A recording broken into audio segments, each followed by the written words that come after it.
ইউনিয়নের ভাবন্ডার সেক্রেটারি সভাপতি রহিম ভাই, মুজিবুর ভাই এবং আমাদের অন্যান্য যারা আছেন সকল সাংবাদিক সবাইকে আমার সালাম শুভেচ্ছা, আসসালামু আলাইকুম। আমি সর্বপ্রথমে কৃতজ্ঞতা এবং অভিনন্দন জানাচ্ছি, আন্তরিকভাবে কৃতজ্ঞতা জানাচ্ছি এই শরীয়তপুর সাংবাদিক সমিতিকে, যারা আমাকে এখানে দাওয়াত দিয়েছে, আমাকে এখানে থাকার সুযোগ করে দিয়েছে।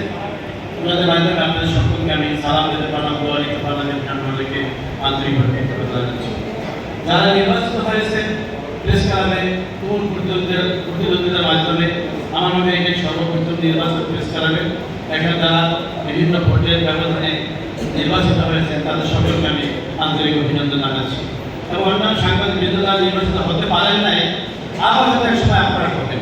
সুতরাং আপনারা মহান যে পেশায় আছেন, আপনাদের প্রতি আমাদের রেসপেক্ট এটা সবসময় থাকবে আছে, এবং আপনাদের লেখনের মাধ্যমে শরীয়তপুরের উন্নয়নকে আপনারা ত্বরান্বিত করবেন বলে আমি দৃঢ়ভাবে বিশ্বাস করি।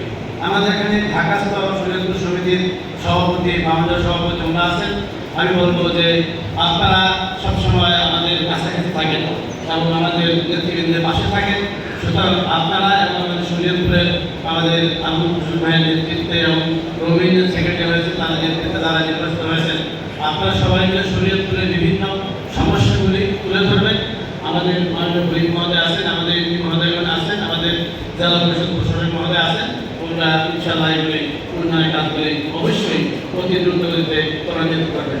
আমি একটু শুনেছি আমাদের মাননীয় শহীদ মহোদয় বলেছেন, উনি এক জায়গায় বলেছেন আগে কাজটা হয়ে যাবে পরে অন্য কিছু। এই জন্য আমরা মাননীয় শহীদ মহোদয় জোর একটা কথা চাই।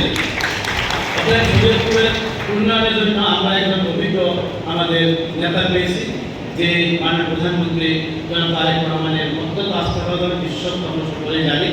সুতরাং আমাদের নেতার নেতৃত্বে আমরা শরীয়তপুর জেলাকে সকলে যে পেশায় যে যেখানে আছি সবাই মিলে ঐক্যবদ্ধভাবে আমরা শরীয়তপুরের উন্নয়নে কাজ করব। সবাইকে অনেক অনেক ধন্যবাদ, কৃতজ্ঞতা, সবাইকে আবার পক্ষ থেকে সালাম, আসসালামু আলাইকুম।